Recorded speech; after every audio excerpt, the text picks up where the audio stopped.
Hello mga bossing, kayo po ba mga bossing ko ay isa sa mga mahilig sa mga pampaswerte?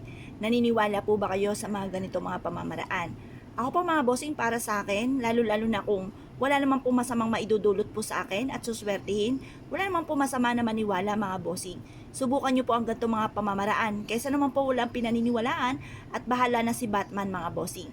Ngayon po mga bossing, bukod po sa sipag at tiyaga, pananalig sa mahal na Panginoon, double time sa pagkayod mga bossing, ay mainam na meron tayong mga ganitong mga pamamaraan upang sa ganon ay magtuloy-tuloy ang pasok ng swerte.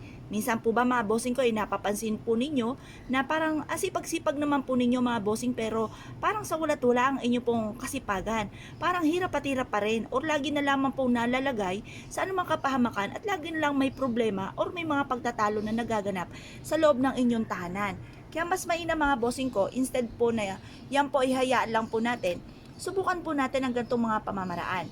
Halimbawa mga bossing, lagi na lamang po kayong talo sa tinatayaan ninyo.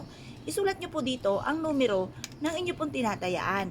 Halimbawa po mga bossing, ano po ba yung mga, kasi ako po ginagawa ko base sa aking mga nakikita. Halimbawa mga bossing, nakakita kayo ng isang tao na masayang masaya. Ang numerong ito mga bossing ko ay 25. 25 ang numerong yan. Pagkatapos, halimbawa nakakita ka ng buntes. Ang buntes ay 33. Yan. Or kaya po mga bossing ko, kayo po ay nakarinig ng nag-aaway, ang numero na nag-aaway ay 17. Or kaya po mga bossing ko, kayo po ay may nakasalubong or kaya pala traffic dahil meron pong dadalhin na sa sementeryo. Ayun po ay 29. Kung hindi po 29, 19 or 9. Pili lang po kayo doon mga bossing. Or kaya nakakita ka ng isang batang lalaki, yun po ay 7. Kung nakakita ka mga bossing ko ng matandang lalaki, yun po ay G's. Ngayon, ilan na po ito? 1, 2, 3, 4, 5, 6. 6 na po ito mga bossing. Tapos sabihin nyo po dito, mananalo ako ng jackpot. Ganun po mga bossing ang inyo pong gagawin. Yan. Positive lamang po mga bossing. Or kaya, halimbawa mga bossing ko, ikaw po mga bossing ay may karamdaman. At medyo matagal na ito mga bossing. At ikaw ay nag-aalala. Di-wish nyo po dito mga bossing ko sa ating oregano na kayo po ay gumaling na sa inyong karamdaman.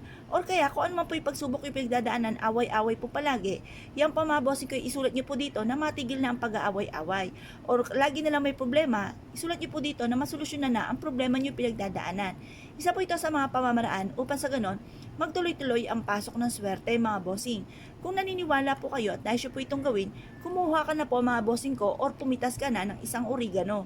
At ito po ay sulatan po ninyo. Gagawin niyo po ito sa may silangan mga bossing ko sa liwanag ng sinag ng araw. Ito po mga bossing ko ay positive lamang, i-mindset nyo na mananalo kayo ng malaking halagang pera. Proven po ito na maswerte. Ngayon po mga bossing ko kayo pinaniniwala sa mga gatong mga pamamaraan, wag na po kayo magpatumpik-tumpik pa. Subukan nyo na po ito mga bossing at malaking tulong po ito. Mapapasin ninyo lagi kayo i-a-adjust kung sa lagi kayo ay suswertihin. Kung naniniwala po kayo mga bossing, subukan nyo na po ito lalo-lalo na kung meron naman kayong oregano sa inyong bakuran. Kung kayo pinaniwala at nais po itong gawin, mga bossing, good luck po sa inyo po lahat!